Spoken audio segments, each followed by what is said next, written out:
So at the time that you published A Natural History of Rape, yeah, the basic idea of A Natural History of Rape is that you can understand rape through an evolutionary lens. And at the time, and even now, there are common ideas that rape is not about sex, it's Yeah, about power, that men rape women for reasons other than their physical attractiveness, and that, a very sexual common gratification. idea Yeah, also is that women cannot do anything to avoid being raped, essentially.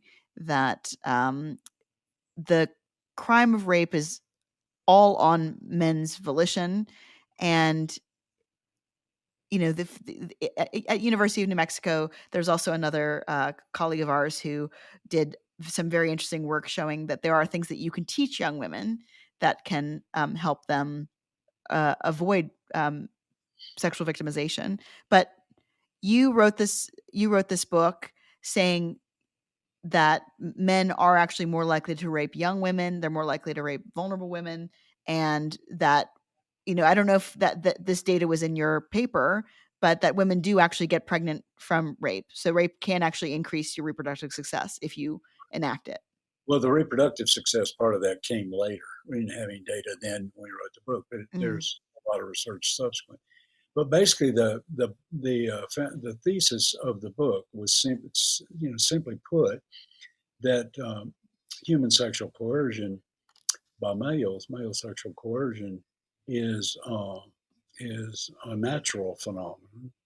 It is a biological phenomenon, and it is evolved.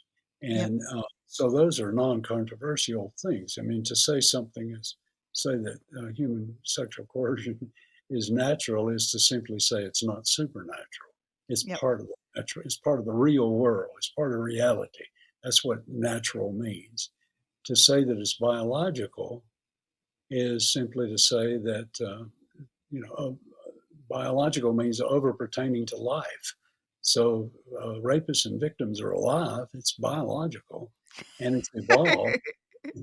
It's evolved because all traits of all living things are caused by evolutionary history.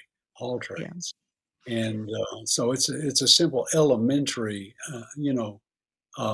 recognition of the need for knowledge. Because, like you said, those ideas about rape is not sex and has nothing to do with biology. It's all cultural and all whatever that could mean. Um, were nonsense. And we did our book and we dedicated our book to the females in our lives. And it's for those females in our lives and for women in general. Get Yeah. real about rape. Okay.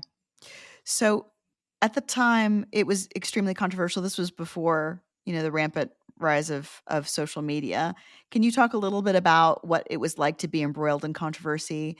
And, you know, you and I heard something about Craig Palmer, your colleague, Yeah. who was checking under his car for bombs and So stuff. Go ahead. the controversy it was dangerous, actually. Um, we had death threats and, um, you know, people writing our universities. Craig Palmer was at Colorado State, and I was at University of New Mexico, to fire us and all that kind of stuff. And, uh, and just got really crazy. Threats to my wife at the time, my daughter, uh, attempt to kill my wife and daughter on attempt.